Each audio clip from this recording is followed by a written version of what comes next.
Senior ডাক্তাররা রাত্রি 10টার পরে থাকে না। আমি নিজেও কয়েকটা হসপিটালে ভিজিট করেছি, আমি নিজেও দেখেছি রাত্রি 10টার পরে অনেক হসপিটালে সিনিয়র ডাক্তাররা থাকেন না।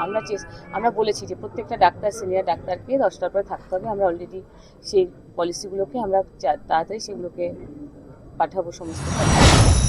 আর যে ডাক্তাররা প্রাইভেটে প্র্যাকটিস করছে, দেখুন আমরা তো চেষ্টা করবো, বিগত দিনে ভুয়ো ডাক্তার, ভুয়ো আইএস, ভুয়ো আইপিএস প্রচুর বেরিয়েছে। পরিবর্তনের সরকারে আমরাও চেষ্টা করছি কোথাও কিরকম আছে কিনা, ফাঁকফোকর যেগুলো আছে একটু সময় সাপেক্ষ, আমাদেরকে একটু সময় দিতে হবে। কথা বলি, বিগত 34 বছর 15 বছর স্বাস্থ্য পরিকাঠামো অত্যন্ত পুয়োর ছিল বাংলার বুকে। চৌঠা মে পরিবর্তনের সরকার প্রতিষ্ঠা হয়েছে। তার পরবর্তীকালে আমরা হেলথ মিনিস্টার, এমআইসি সব হচ্ছে। আজকে সত্যি কথা বলতে, যেখানে আমি বলছিলাম বক্তব্যেই বলেছি যে যেখানেই হাত দিতে যাব সেখানেই হেলথ নিয়ে প্রচুর দুর্নীতি, নানান রকম আছে, সমস্যা আছে। কিন্তু দেখুন, একটা হসপিটাল আপনি যেটা বললেন যে যেটা ডাক্তারদের ক্ষেত্রে, সত্যি কথা বলতে বিগত দিনেও মানে ডাক্তার রিক্রুটমেন্ট সেটা হয়নি। নার্স রিক্রুটমেন্ট যেগুলো দরকার, দেখুন একটা হসপিটালে আমরা ক্ষমতায় এসেছি,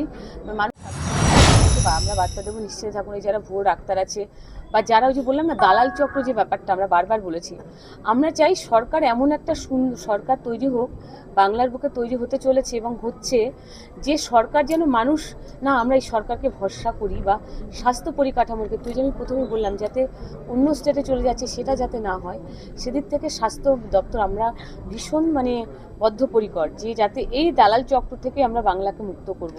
যাতে এই যে বললো যে দিদি এরকম ভুয়ো ডাক্তারদের কাছে চলে যাচ্ছে, এগুলোকে আমরা প্রশাসনিক ভাবে যথেষ্ট আমরা সচেষ্ট, এগুলোকে কীভাবে বন্ধ করা যায়। আপনারা দেখতে থাকুন, আমাদের একটু টাইম দিন। 10 সপ্তাহের মধ্যে আমরা স্বাস্থ্য দপ্তরে বসেছি, আমাদের হয়েছে আট সপ্তাহ, আমাদের এই 4-6 সপ্তাহ মতো আমাদের হয়েছে। আমাদেরকে একটু টাইম দিন, আমরা নিশ্চয়ই করবো। বিগত সরকার তো যা করে গেছে, এই হসপিটালে 500 বেড করে দিতে পারি, এটা বড় কথা নয়। কিন্তু আমাকে 500 বেড যখন বাড়াবো, সাথে সাথে আমাকে ক্যালকুলেট করতে হবে সেখানে আমার ডাক্তারটা দরকার, ইনফ্রাস্ট্রাকচার যা কিছু দরকার, মেশিনারিজ থেকে শুরু করে যা কিছু দরকার, নার্স দরকার, সব কিছু দরকার। আরও যারা হেলথ কর্মী আছে তাদের দরকার হবে, রিক্রুটমেন্টটা দরকার। সেক্ষেত্রে 2 মাস 10 সপ্তাহ হয়েছে সরকারের বয়স। আমরা এটুকু বলতে পারি যে বাংলার মুখ্যমন্ত্রী যিনি আছেন শুভেন্দু অধিকারী মহাশয়, তার নেতৃত্বে বাংলার স্বাস্থ্য পরিকাঠামোর তো আমূল পরিবর্তন ঘটবে, যেটা আমি বক্তব্যে বলেছি যে আমরা চেষ্টা করছি যাতে বাংলার বুক থেকে কোনো ডাক্তার, একটা আমাদের যে সম্পদকে আমরা বিগত দিনে হারিয়েছি, তারা বারবার চলে গেছে, বাংলার বাইরে চলে গেছে, বিদেশে চলে গেছে। আমরা চাইছি না যে তারা বাইরে যাক, এমনভাবে আমরা পরিকাঠামোকে সাজাতে চাইছি সেটা যাতে আগামী দিন তারা বাংলা ছেড়ে না যায়, বাংলার সন্তান বাংলায় থাকুক, বাংলা থেকে মানুষকে পরিষেবা দিক, এটা আমরা চাই। আর আপনারা দেখেছেন বিগত সরকার কি করে গেছে, সেবাশ্রয়ের নামে মানুষকে একটা বুঝযোগ্য একটা আশ্রয়ের জায়গা খুঁজে কারো হাত বাতিল হয়েছে, কারো পা বাতিল হয়েছে, এগুলো তো আমরা কাম্য নয়। আর মানুষ এগুলো কাম্য পাওয়ার জন্য আবার সরকারকে পরিবর্তন করেনি। মানুষের নতুন প্রত্যাশা, নতুন ভাবনা, নতুন দিগন্ত, অনেক কিছুকে নিয়েই মানুষ পরিবর্তনের সরকার নতুনভাবে করেছে। আজকে 10 সপ্তাহ হয়েছে, এটুকু বলতে পারি যে দেখেছেন আপনার, সাথে সাথে আমরা কিভাবে চেষ্টা করছি হসপিটালগুলোকে যাতে দালাল রাজের হাত থেকে হসপিটালগুলোকে মুক্ত করা যায়, আয়াদের যে দালাল রাজ্যে আছে সেগুলোকে যাতে মুক্ত করা যায়। নানান রকম দুর্নীতি কত বলবো বিগত সরকারকে নিয়ে, মেডিসিন জাল থেকে শুরু করে, সেগুলো থেকে যাতে বাংলাকে মুক্ত করা যায়, মানুষকে ঠিকমতো পরিষেবা দেওয়া যায়, মানুষ যাতে ঠিকমতো মেডিসিন সমস্ত কিছু পায়, সেদিকে আমরা যথেষ্ট সচেষ্ট।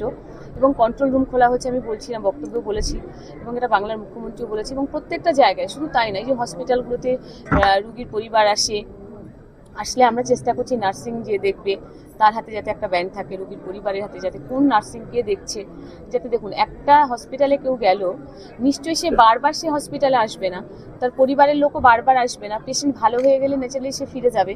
তো দেখা যাচ্ছে যে সে একটা লোক বারবার ওই হসপিটালেই যাচ্ছে, তার কি এত ইন্টারেস্ট আছে একটা হসপিটালে। এই যে দালাল এগুলোকে আমরা চেষ্টা করছি যত তাড়াতাড়ি রিসাফল করা যায়, যত তাড়াতাড়ি বাংলাকে দুর্নীতি মুক্ত একটা স্বাস্থ্য, শিক্ষা, সমস্ত কিছু দুর্নীতি ভরে আছে। স্বাস্থ্য পরিষেবার ক্ষেত্রে শুধু এটুকু বলতে পারি, দুর্নীতি মুক্ত স্বাস্থ্য পরিষেবা মানুষকে আমরা দিতে চলেছি আগামী দিন, এটুকু বলতে পারি আপনাদেরকে। এবং আপনারা দেখতে পাবেন ক্রমশ প্রকাশ্য, যেটা বলে আস্তে আস্তে আপনারা এগুলোকে দেখতে পাবেন। আমাদেরকে সময় দিতে হবে। দেখুন আমরা যদি বলি বাংলার মানুষের কাছে আমি হয়তো ক্ষমা প্রার্থী, আমি বলে দিচ্ছি আগেই, আপনারা 34 বছর একটা সরকারকে দিয়েছিলেন, আপনারা সময় দিয়েছিলেন। আমরা আপনাদের কাছে 34 বছর চাইছি না, 15 বছর দিয়েছিলেন, আমরা 15 বছর চাইছি না। আমাদের মিনিমাম অন্তত 5টা বছর টাইম দিন, 5টা বছর বছরও আমরা চাইছি না, সেখানে আমাদের 2-3টে বছর টাইম দিন, দেখুন আমরা পারি কি না পারি। আর এটুকু দৃঢ় বিশ্বাস, যিনি মুখ্যমন্ত্রী তিনি যথেষ্ট লড়াকু এবং তিনি দিন রাত পরিশ্রম করছেন মানুষের জন্য কীভাবে কাজ করা যায়। 8 লক্ষ কোটি টাকা দেনা, তারপরেও বাংলাকে সেই ঋণের বোঝা মাথায় নিয়েও আজকে বাংলার জন্য কাজ করা হচ্ছে, স্বাস্থ্য পরিকাঠামোকে সাজানো হচ্ছে। এটা আমাদের কাছে অনেক বড় পাওয়া। এবং সাধারণ মানুষকে বলবো যে আপনারা আমাদের উপরে ভয়কে আউট করে ভরসা ইন করেছেন, আপনারা নিশ্চিন্তে থাকুন।